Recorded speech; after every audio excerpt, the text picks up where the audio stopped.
Ser podcast. Las 7 de hoy por hoy. Ser podcast.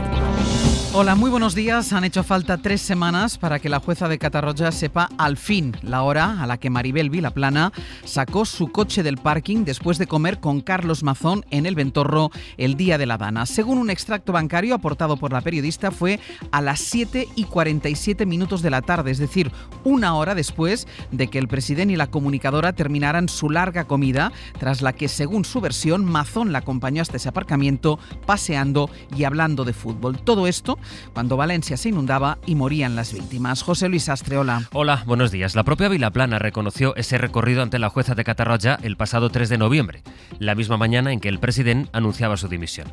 Y en esa declaración ella dijo que entró sola al parking después de estar un rato hablando con él en la calle.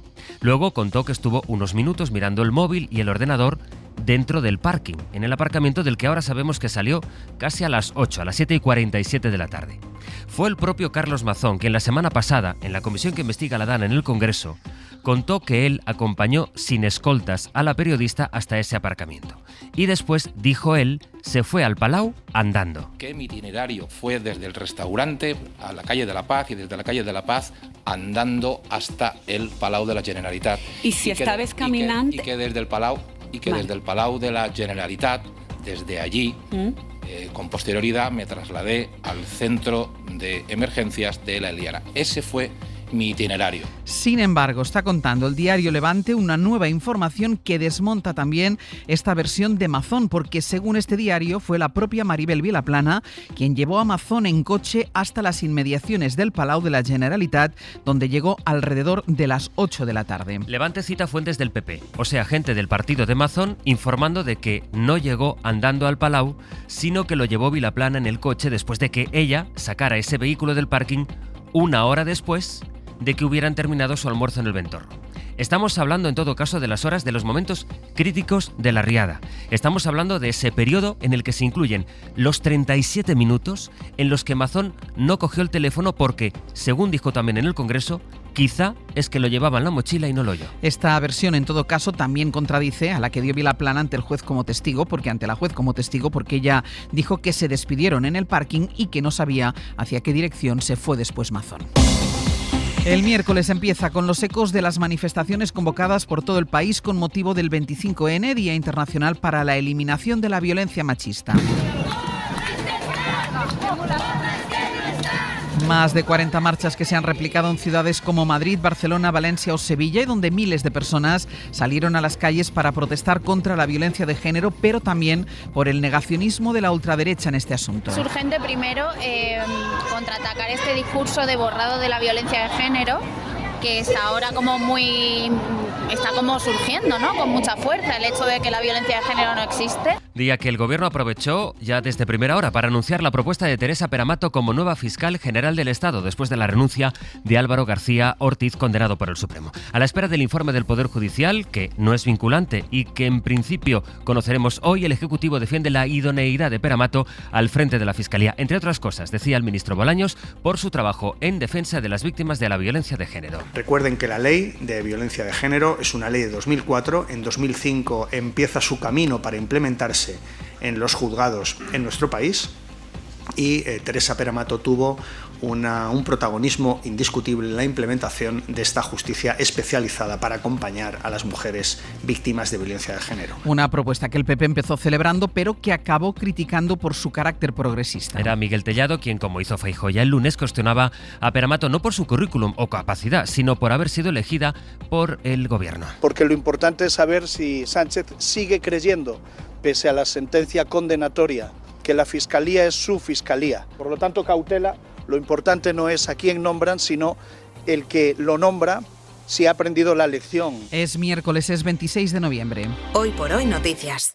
Ser Podcast. De esto se hablará seguro en unas horas, a partir de las 9, en la sesión de control al Gobierno que se celebra en el Congreso. Y donde mañana se vota la senda de déficit, que es un paso previo para la elaboración de los presupuestos. Agustín Rodríguez Sahagún, buenos días. ¿Qué tal, Ángeles? Buenos días. Un paso previo e indispensable para sacar adelante las cuentas y que en el Gobierno ven complicado que salga adelante, no solo por el bloqueo de Junts, sino por la abstención que han anunciado ya tanto Podemos como Compromís. En el Ejecutivo asumen, por tanto, la derrota parlamentaria y tratan de presionar al PP, acusándoles de renunciar a una financiación millonaria para las comunidades autónomas. Ana Fernández Vila, buenos días. Buenos días. El Gobierno prepara ya el terreno para la derrota del jueves, para mitigar el golpe que supone la caída de la senda de déficit. Ayer la vicepresidenta Montero lo daba ya por hecho incluso en público. Es posible que no salga y, por tanto, que se quite la posibilidad de que los territorios puedan tener 5.000 millones de euros más.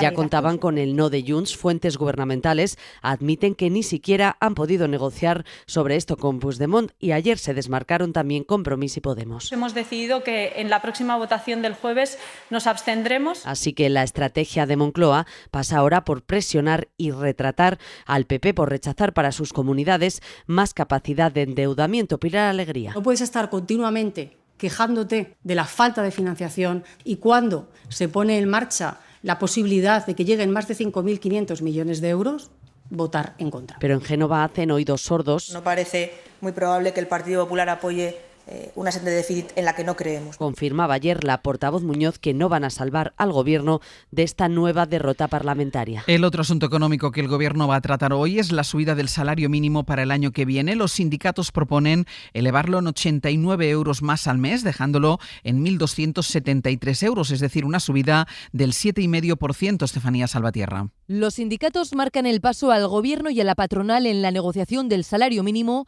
y proponen subir el SMI un 7,5% en 2026, es decir, 89 euros más al mes que elevarían las retribuciones más bajas hasta los 1.273 euros mensuales. Es un porcentaje más generoso que en años anteriores y es que por primera vez tanto Comisiones Obreras como UGT defienden que el SMI debe tributar. Javier Pacheco. Y los sindicatos decimos que sí, que tienen que tributar, porque no es de recibo que umbrales de salarios que ya están cada vez más cercanos a los mínimos de los convenios colectivos tengan una diferenciación de tributación que pueda generar una discriminación entre trabajadores y trabajadoras. Con este cálculo, el salario mínimo se mantendría en el 60% del salario medio, como nos obliga la Carta Social Europea. Las organizaciones sindicales vinculan su apoyo al nuevo incremento a una limitación en la compensación y absorción de pluses para que estas alzas tengan un reflejo real en las nóminas de los trabajadores.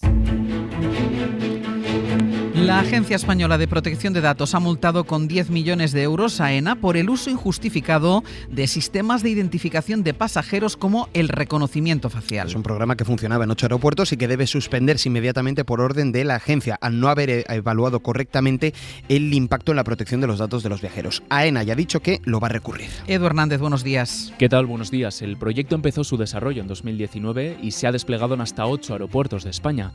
Ha alcanzado a casi 40.000 usuarios cuando empezó la fase operativa real.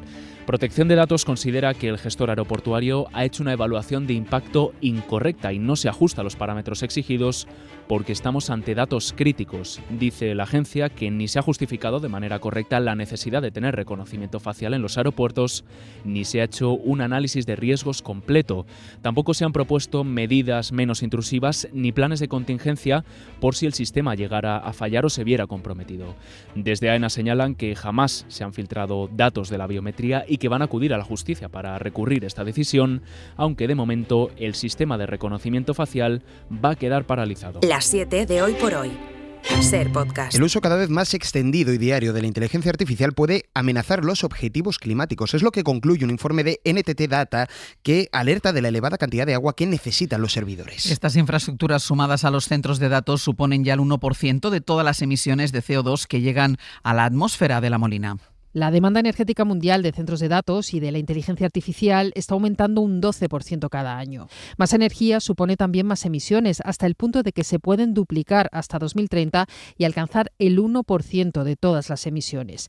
Los datos son de un informe de NTT Data, el tercer proveedor mundial de centros de datos. Su responsable global en sostenibilidad subraya que parte de la solución pasa por aumentar la eficiencia y por una buena selección de la ubicación de estos centros. Es Alfonso Medrano. Todos los sistemas de refrigerado de estas infraestructuras pues tienen un gran consumo energético y un gran consumo de agua, ¿no? Por tanto, es importante entender y seleccionar bien las ubicaciones para poder reducir estos impactos al máximo. Nosotros incluso estamos empezando a experimentar en innovación con data centers que no consumen agua para la refrigeración. Según el programa que utilicemos, realizar entre 10 y 50 consultas a la inteligencia artificial supone un gasto de medio litro de agua. Y en Brasil, Jair Bolsonaro ha empezado a cumplir la condena de 27 años y 3 meses de prisión por intento de golpe de Estado contra Lula da Silva. Corresponsal en la zona, Berta Raventós, buenos días. Buenos días. El expresidente brasileño Jair Bolsonaro ya cumple la condena de 27 años de cárcel por golpismo e intento de asesinato contra Lula da Silva.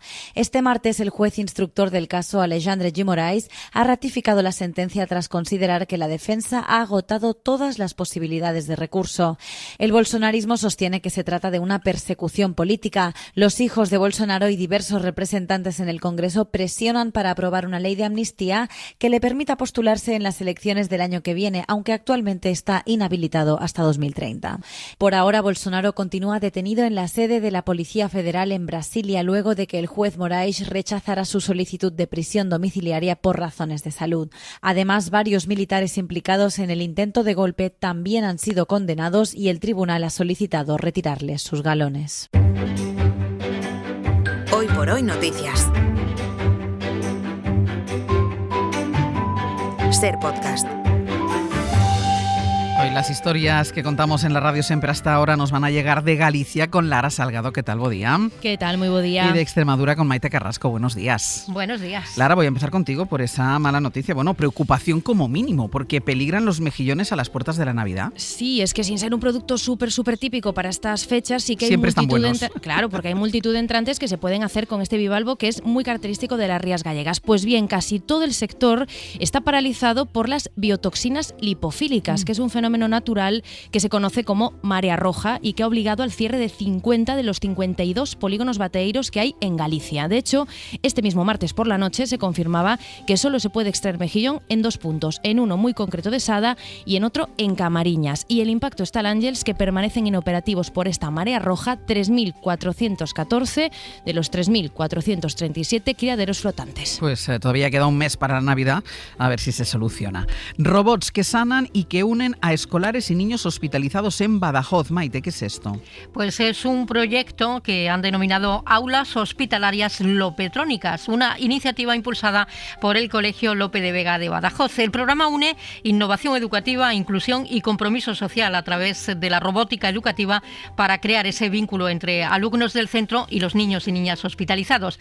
Los alumnos les presentan sus proyectos, sus robots, una vez al mes a estos niños ingresados. Dicen que para que se olviden de sus problemas de salud.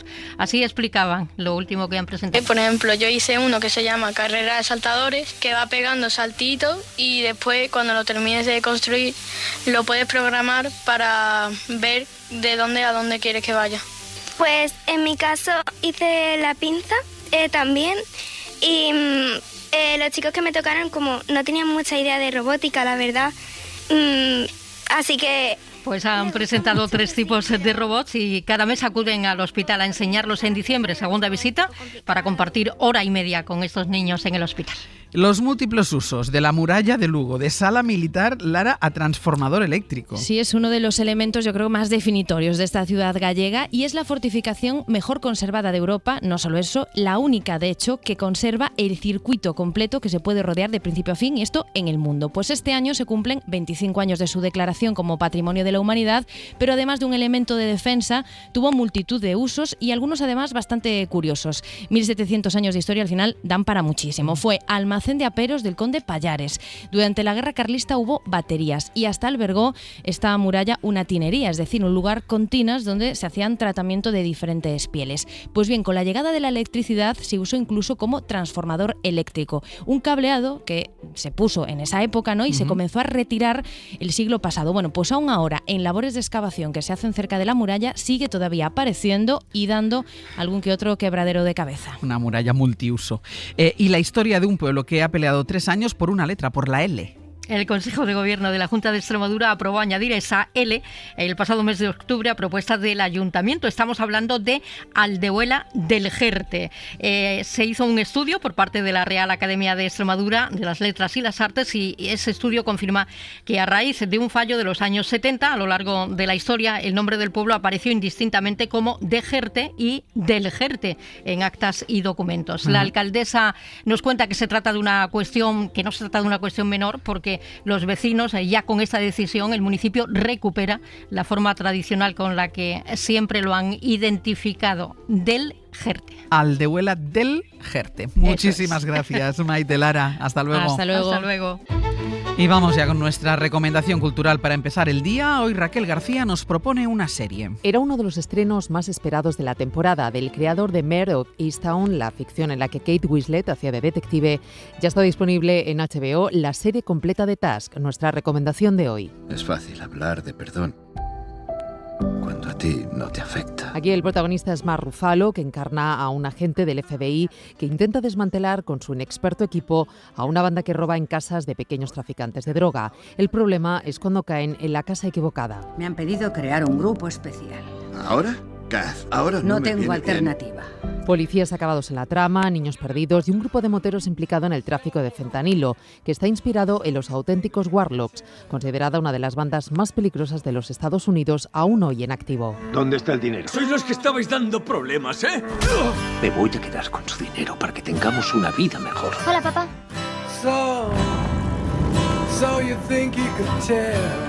Debemos dar con ellos. Junto a Ruffalo, una magnífica Emilia Jones, la actriz de Coda, protagonistas de este thriller policial de ambiente frío y depresivo, ese que se respira en la América profunda, que critica un sistema lleno de contradicciones con personajes que son víctimas de sus circunstancias y que intentan salvarse como pueden. Para no perderte ningún episodio, síguenos en la aplicación o la web de la SER, Podium Podcast o tu plataforma de audio favorita.